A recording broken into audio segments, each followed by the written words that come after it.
I'm Tom Baker, this is Chasing Cars, and today you join me here in Sydney to discuss the brand new 2021 Hyundai Santa Fe, which has been unveiled in Europe overnight. Now, of course, because of the Rona, we're not actually there with the car, but we still have everything we need to go into an in-depth discussion of everything that's going to be changing on this, one of Australia's favourite 7-seat SUVs and Hyundai's second largest crossover.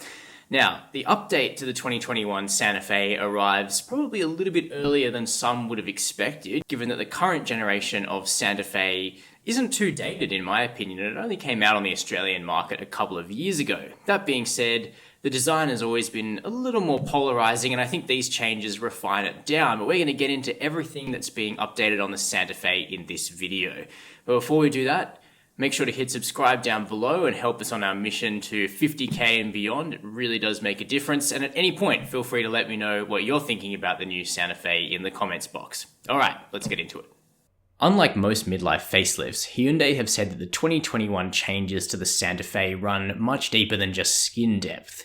In fact, the updated SUV sits on a new platform, though platforms are a bit more disparate at the Korean manufacturer than the way we might speak about, say, the Volkswagen Group's MQB platform. Still, the fact that the Santa Fe will be adopting a stiffer chassis, promising better handling and one with greater potential for electrification, can only be a good thing. That said, it's a new transverse platform. The Santa Fe won't be moving to the rear drive longitudinal platform that will debut with the new Genesis GV80 SUV.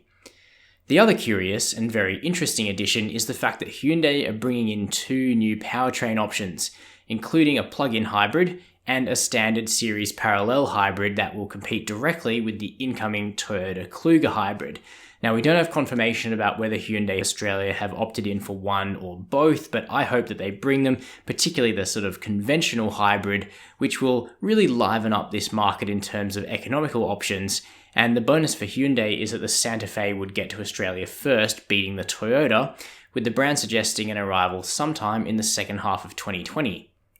We think it's likely that the Santa Fe hybrid will use a beefed up version of the Hyundai Group's 1.6-litre turbo petrol and electric motor combo, which produces a joint 169 kilowatts of power and 350 newton meters of torque in the Santa Fe's cousin, the new Kia Sorento. If a turbo hybrid sounds like something that might be up your alley, you'll probably appreciate the news that the Santa Fe hybrid will almost certainly use a 6-speed torque converter automatic and not a CVT like Toyota hybrids. That being said, the volume engine will probably continue to be the 2.2-litre turbo diesel 4-cylinder that will soldier on, producing now 149 kilowatts of power and 440 newton meters of torque. News on petrol-only engines is really thin, though there is a possibility of the current petrol V6 being carried across, or the addition of Hyundai's new 2.5-litre turbo petrol 4-cylinder. Let me know what sort of Santa Fe you'd like down below: Turbo 4, V6, Turbo Hybrid, or Turbo Diesel. For now, the most obvious changes to the Santa Fe relate more to design, with some major updates outside, along with some more subtle alterations. Let's have a look at all of them, starting up front. First and foremost, Hyundai have tidied up the current Santa Fe's headlight arrangement for a more integrated look with the new car.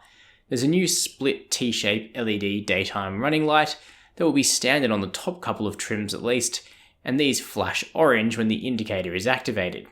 The main beam and the high beam bulbs now sit side by side.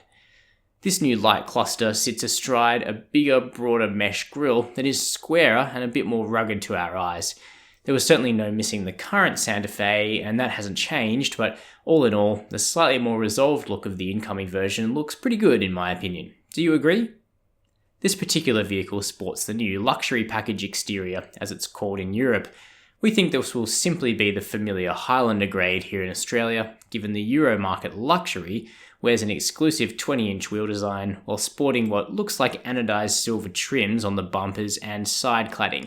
On lower-end cars, this cladding will be black. Around the back of the new Santa Fe, there's been a major simplification of the lighting. The current arrangement that places the indicators low on the bumper, separate from the light cluster, has been ditched in favour of an integrated look. A broad reflector strip separates the light formations, which are now more angular, and you'll find the tail lights, indicators, and reversing lights co-located here. We already really liked the interior of the new Santa Fe, as I detailed in our recent review of the 2020 Highlander Petrol V6, and this facelifted version is set to improve on these credentials, though not everybody will like all of the new features. Most controversial is the abandonment of the traditional automatic shifter in the Santa Fe, replaced with a button-operated auto box, reminiscent of the gear buttons you find in Hyundai's Kona and Ioniq electric vehicles.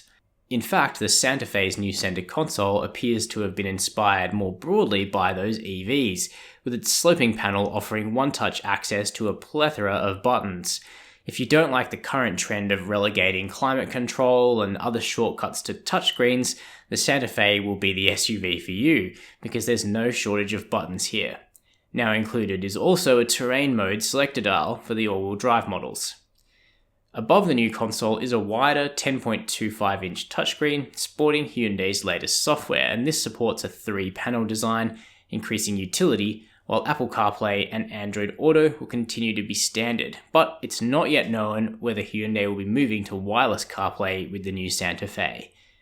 Ahead of the driver, traditional analog gauges are now replaced by a fully digital 12.3-inch screen which presents a model of old-style dials, but will likely offer more customization than the present more basic trip computer functions.